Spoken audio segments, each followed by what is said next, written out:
When you start knitting your sock, you're going to start knitting at the top of your sock.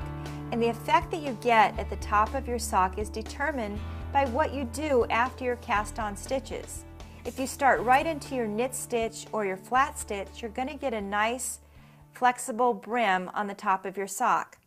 In contrast, on this little baby sock, this has a nice cuff, about 1-inch band on the top of the sock. And this was done with a combination of knit and purl stitches.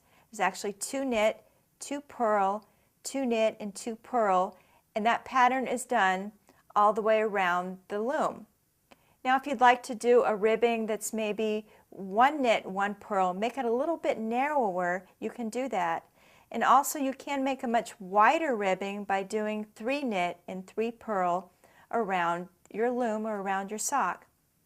And also you can do this band at any width you'd like to make. If you'd like to make it longer than 1 inch, maybe 2 inches. And also this band can be turned down. Makes a nice cuff on the sock. Now I'm going to demonstrate. We're going to work our ribbing in a knit 2, purl 2 combination. But before we get started, what I like to do is take a piece of tape and actually lay that right before my stitches. This is just going to help me a little bit know what stitch combination to do when I get to that peg. So what I'm going to do is actually mark where I'm going to do the purl stitches. So I'm going to knit 2, and then I'm going to purl 2. I'm going to knit 2, I'm going to purl 2, and then I'm going to knit 2.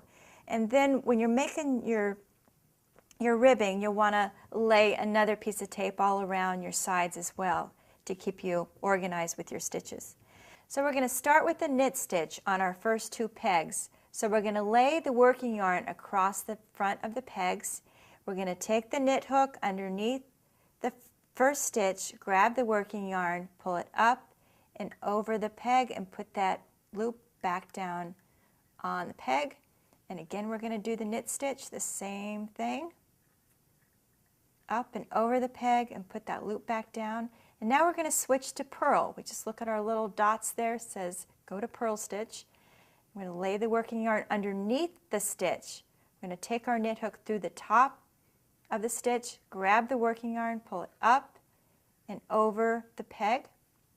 Put that newly formed loop back down on the peg. And then again we're going to do a purl stitch. Grab that working yarn, pull it up and over the peg, put it back down on the peg.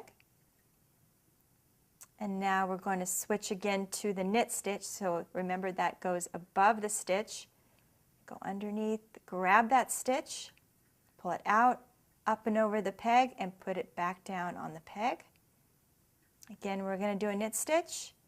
Go underneath that stitch, grab the working yarn, pull it out, up and over the peg, and put it back down on the peg. Now we're just going to continue that knit 2, purl 2 process on all of the pegs, and then we're just going to repeat that again around the pegs until we have that band or the ribbing as long as we'd like to make it.